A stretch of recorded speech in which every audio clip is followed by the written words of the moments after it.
Lesson 11 Configurations and Error Handling. In Lesson 10, you added embedded JavaScript to application views. In this lesson, you add finishing touches to application by modifying your package.json file to use a start script. This script changes the way you start your application from terminal. Then you add error handling middleware functions to log errors and respond with error pages. This lesson covers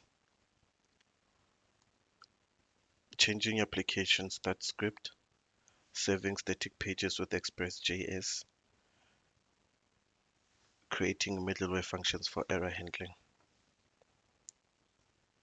Consider this: you're in full swing developing your recipe application. As in common in programming, you run into many errors, but you can have no clear indication of those errors in your browser. In this lesson, you explore ways to save error pages to your browser window when appropriate. Modifying your start script.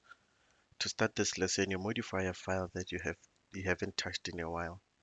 The package.json file is created every time you initialize a new Node.js application, but you've changed hardly any of its values manually. In lesson 4, I talked about using npm start command to start your application when when that script is configured in your projects.json.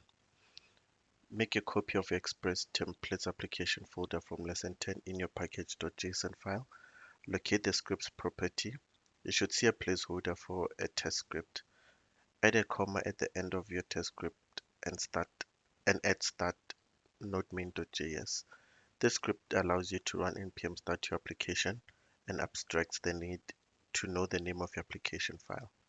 That part of your package.json file should look like the next listing. Within the scripts object, you can use the key start to start your application by running npm start, npm run start, or npm run script start. Uh,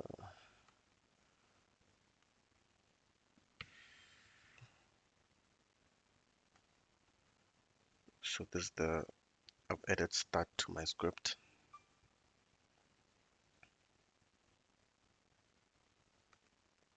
Save your file and run your application with npm start. Functionally, nothing else should change in application, which should start as usual. So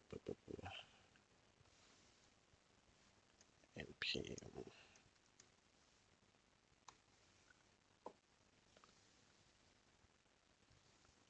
So the application starts with no problems.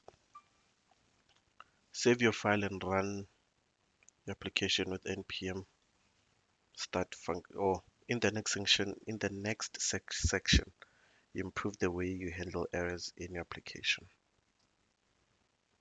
Handling errors with Express.js. So far, Express.js has been a great improvement on the development process. One perk is that the application doesn't hang forever when a request is made to a path for which no route exists. When you make a request to the home page, however, if there's no route to handle the request, you see an unfriendly cannot get in your browser. You can take a few approaches to error handling with Express.js. The first approach is logging to your console whenever an error occurs. You can log errors the same way that you logged the request path in lesson 10. Because I'm dealing with a topic that's separate from saving normal informational pages, I recommend that you create a new controller and install the HTTP status codes package by running. Let's see if the status codes has been added as dependencies. Create error controller.js in your controllers folder.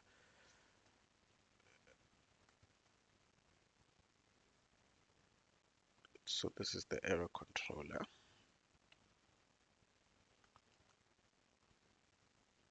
And add the function shown in listing 11.2. This function contains one more argument than the normal middleware function.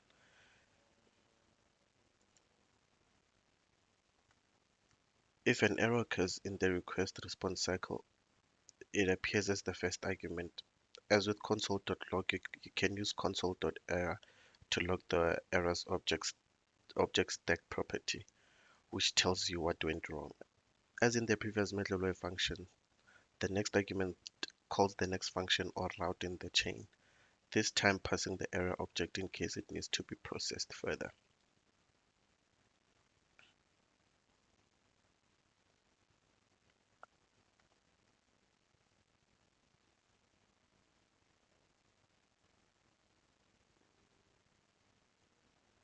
So here,